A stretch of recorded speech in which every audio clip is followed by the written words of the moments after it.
First, it was the sexual harassment allegations in Hollywood, then the political world, journalism, and now sports. Erica Jackson is here to explain. Erica. While we may see athletes as strong and fearless, they can also be victims of sexual harassment. It took 8 years for three-time Olympic gold medalist Aly Raisman to share her story.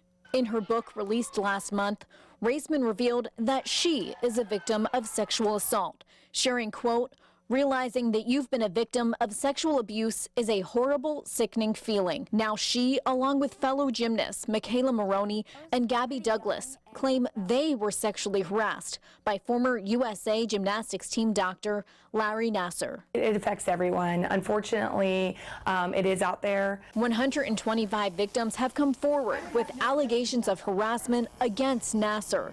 He pleaded guilty to 3 charges of criminal sexual conduct and 7 charges for sexually abusing girls under 15 and faces up to 60 years in jail for child porn possession. Kathy Wilson with Centerstone says victims tend to come forward together, knowing they are not alone. Certain groups tend to come forward at certain times, and then you might see a kind of snowball effect. Centerstone serves about 1,000 victims of sexual harassment, assault, abuse, and rape annually.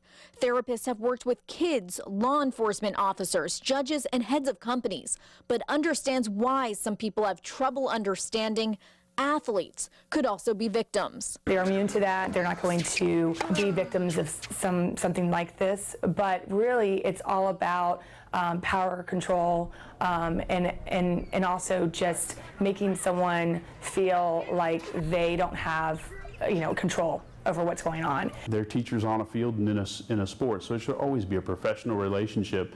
But there's a mentoring relationship that takes place as well. It's not just a national issue. Former Manatee High School football coach Rod Frazier was accused of sexually assaulting 7 females at the school. He pleaded no contest in 2014 to 4 misdemeanor battery counts and 2 counts of interfering with school attendance. We try to be extremely proactive and let those students know what to look out for and what's acceptable and what's not. State College of Florida Athletic Director Matt Ennis says all staff members have to go through training sessions before working with students and athletes. He says SCF buckled down after former Penn State football coach Jerry Sandusky was found guilty of 45 counts of child sex abuse, but explains the school has always been proactive. They go through sessions such as prohibitive harassment training.